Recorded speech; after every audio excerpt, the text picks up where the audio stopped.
extra special help, I've had somebody's had a word in my ear. You'll see it's sporting the purple cufflinks. Yeah, and what you can't see is that apparently it's got purple underwear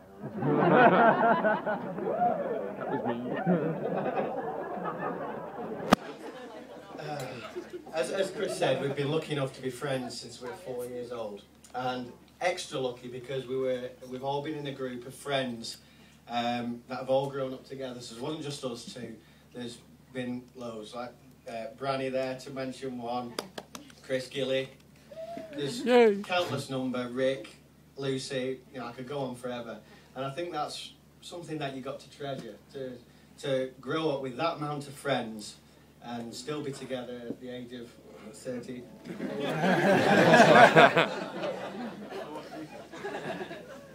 So you can imagine the honour when he chose me to be his best man. Although I do feel that part of his reason for choosing because he thought I would be the most nervous, shall we say, and maybe go a little easy on him. And I think as time went on, he then realised that maybe I was a little bit more confident than he first thought. And he decided to cut down my speech to 8 minutes. And because of this, I've obviously had to cull quite a bit of material. But again, with us being a large group of friends, there's an awful lot of people here who also know the stories. So of the ones that I've culled, I'm just going to point out who might be able to tell you the stories. So for the incident with the air rifle, speak to Rick.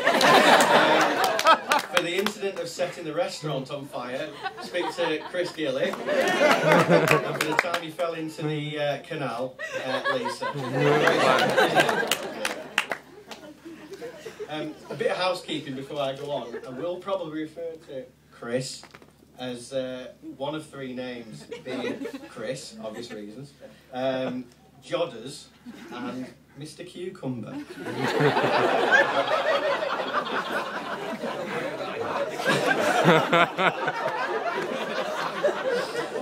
The reason we call him Jodders is plain and simple because of his heavy involvement with Jodrell Bank Observatory. Now, the Mr. Cucumber is something that's become a name that's become from a recent trip to Dublin. 4 of us went on a pre-wedding trip to Dublin, and we decided that we'd go to 2 Michelin star restaurant. Whilst we were in the restaurant waiting to be seated at our table, the maitre d' came along and took a drinks order. Now, I can only describe this maitre d' as a silver fox. This guy knew what he was doing. He floated through the restaurant. It was impressive to watch. And we decided to have a G&T, to which Chris informed that he wanted Hendrick's gin. And then decided it was appropriate to tell this maitre d' that you should garnish that with cucumber. Unbelievable.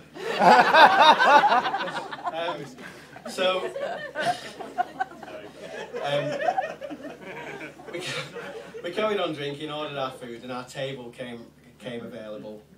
And this maitre d' came around and, without saying a word, picked up all our glasses on a tray and escorted us through to the table. When we sat down at the table, of course, being the excellence that he was, he put everything down in the right place. And Rob over there said, jokingly, "How did you know which glass went where?" And this guy, I can't do the French accent. Try. No.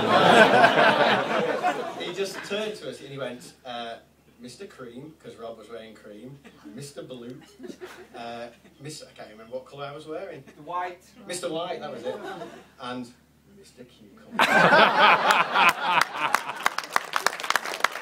Good story.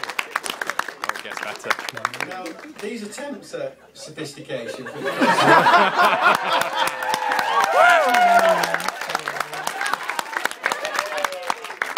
certainly not a new thing. In fact, we're in our early 20s when we were in the pub, and I decided to get up and buy everybody a drink. That's kind of generous bloke I am. And Chris, as he always does, turned up just on time as somebody else was buying a drink. So Chris, true. what would you like to drink? And he said, I'll have a Lafroig, please. Now, to be honest with you, I didn't know what a Lafroig was. And I went to the bar and I said, "We want a Lafroig, what's that?" He said, "No, it's one of our top shelf whiskies." I went, "All right, okay." So anyway, I got the drinks, came and sat down, put in front of it, and the conversation kicked off and somebody said, "Chris, Jodders, what's so good about this whiskey?" Well, he was off then, wasn't he? He was pouring over this about how great this whiskey was and how it's all about how it's kept, this, that and the other. All the time he's taking a sip, swirling it round his mouth. Oh, he couldn't say enough good things about this whiskey. So I felt that, you know, today's his special day, I should buy him a bottle of this special whiskey. However, I have a little bit of a confession to make. I didn't actually buy him Lafroig. What I bought him was...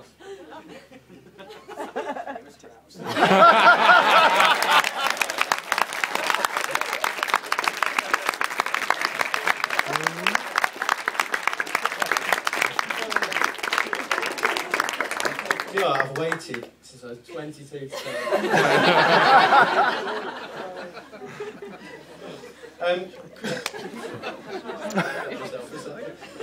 Chris is a quite well-travelled man. He's been to some fantastic places such as Hawaii, Antarctica, Iceland, Switzerland, and Huddersfield. And obviously, on his travels around the world, you'd expect him to have picked up certain customs, certain ways of doing things. I think there's a few people know what's coming. And obviously, at one particular time, he was only too keen to show us the correct way to drink tequila. I'm going to share it with you all today. Finally, what you do is you get salt, but you don't just put a little bit on it. You put a mound of salt that only resembles Mount Everest. You lick the salt, drink the tequila, have your slice of lemon, then you drink the remaining juice in the bowl of lemon, and then this is where you need to listen now, because this is the bit that you probably won't realise. You then jump up, bolt for the door, vomit on the door, and then get yourself home as quick as you can.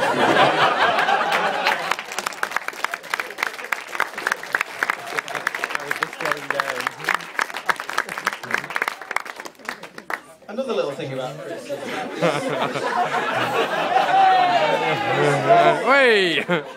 is he's more than a little frugal with his cash. In fact, I remember once we both went to the shop and we both bought the same pair of jeans. And his actually, I think he still wears them. And he has a bleach mark where his wallet's been wedged in there. And one corner of his wallet has actually pierced its way through. And I mean, unlike me, because I filled out a bit, he can still fit in these jeans. And I do put that down to all the walking he does. You know, he's constantly up and down hills. Sometimes he comes down a little faster than he climbs, as he mentioned himself. And obviously, driving his sports car, sorry, MG. Hey! On the road, that's, you know, at the core. But again, that doesn't always work out.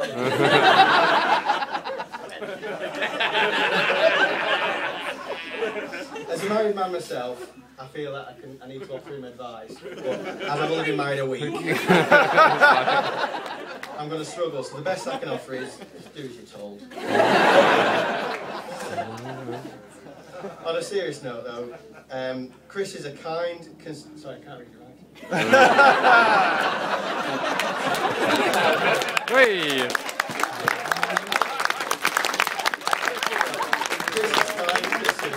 To say that he's a great friend. So if you'd like to stand with me to Chris, the great friend, and Sarah, my new friend. Chris and Sarah. And that's it.